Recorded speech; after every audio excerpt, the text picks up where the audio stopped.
चलिए अब जो है प्रश्नावली 1 का दूसरा प्रश्न को हल करते हैं। देखिए दूसरा प्रश्न में क्या है, निम्नलिखित समीकरणों के आलेख चित्रों को देखकर उनके हल के बारे में पता करो। ओके, तो हमें जो है ग्राफ में यहाँ पास आलेख चित्र दिया हुआ है, इसका हल क्या होगा वो जो है हमें बताना है। ओके, यहाँ पास समीकरण दिया है। देखिए पहला प्रश्न क्या है, समीकरण 3x + 6y = 15, x + 2y = 5 okay में खाली स्थान हल है। इन दोनों का यहाँ पर जो है आरेख प्लॉट करके दिया हुआ है, इसको देख करके हमें बताना है किसके खाली स्थान हल है। तो हमें 3 प्रकार के हल पढ़े थे। सबसे पहला पढ़ा था अद्वितीय हल।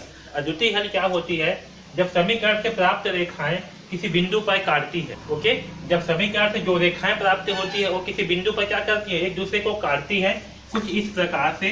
तो हमें क्या हल प्राप्त होगी, हमें जो है अद्वितीय हल प्राप्त होता है समझ में। और जब समीकरण से प्राप्त रेखाएं समांतर हो, यानी कि कुछ इस प्रकार से हो या फिर इस प्रकार से, जब दोनों रेखाएं क्या हो, समांतर हो, एक दूसरे को नहीं काटती हो, तब हमें क्या होगा, तब हमें जो है कोई भी हल प्राप्त नहीं होगा।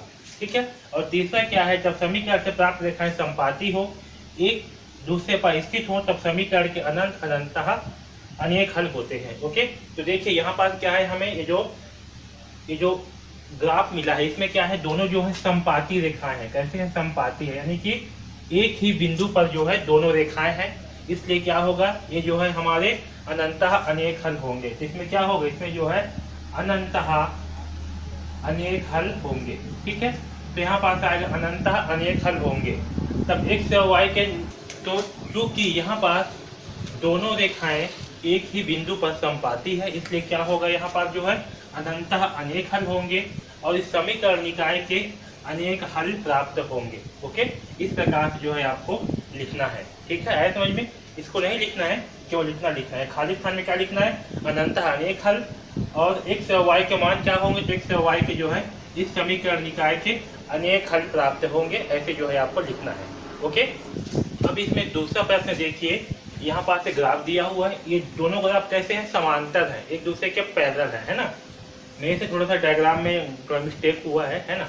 ये क्या है, समांतर है।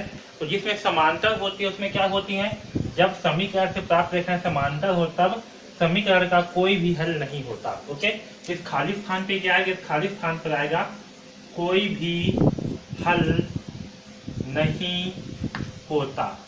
ओके, और क्या है, तब x और y के मान क्या होंगे, तो जब इसके कोई भी हल नहीं होंगे तो x और y के कोई भी मान नहीं होंगे। ठीक है, तो जब कोई भी हल नहीं है तो जब इसका कोई हल नहीं है, इसलिए क्या होगा, x और y का कोई भी मान हमें प्राप्त नहीं होगा। आया समझ में। इसका आंसर क्या है, कोई भी हल नहीं, x और y के कोई भी मान प्राप्त नहीं होगा। ठीक है, तो बस हमें इतना दिया हुआ, इसका हमें बस ये 2 ही चीज लिखना है। ठीक है, ये जो है हमारा आंसर है। ओके, अब देखिए दूसरा का 7 नंबर, यहाँ पर जो समीकरण दिया हुआ है, क्या दिया, खाली स्थान हल है, x और y के मान निम्न होंगे। तो देखिए यहाँ पर क्या कर रहे हैं, यहाँ पर एक बिंदु पर दोनों लाइन जो है वो एक दूसरे को प्रतिच्छेद कर रही है। ओके, तो जब समीकरण से प्राप्त रेखाएं किसी बिंदु पर काटती हैं, तो समीकरण का क्या होगा, अद्वितीय हल होगा। ओके, तो यहाँ पास क्या आएगा, खाली स्थान पर यहाँ पास आएगा अद्वितीय हल। क्या आएगा, खाली स्थान पर आएगा अद्वितीय हल।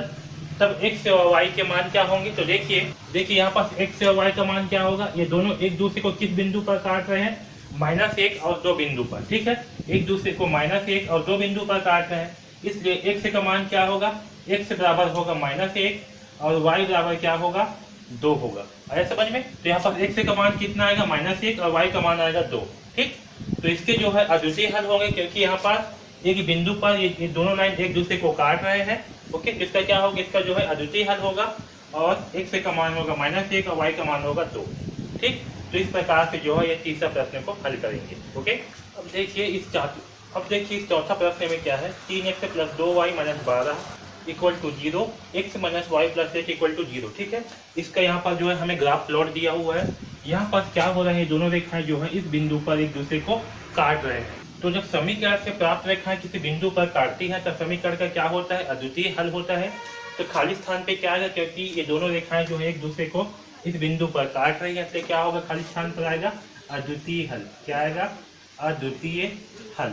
ओके, और जब इसके अद्वितीय हल होंगे, तो देखिए ये जो है किस बिंदु पर काट रहे हैं, 2 और 3 पर, है ना। किस बिंदु पर काट रहे हैं, 2 और 3 पर। तो x का मान क्या होगा, x का मान होगा 2 और y का मान क्या होगा, y का मान होगा 3। ठीक है, तो x बराबर होगा 2 और y बराबर होगा 3। ठीक है, तो इस प्रकार से जो है इस चौथा प्रश्न को हल करेंगे।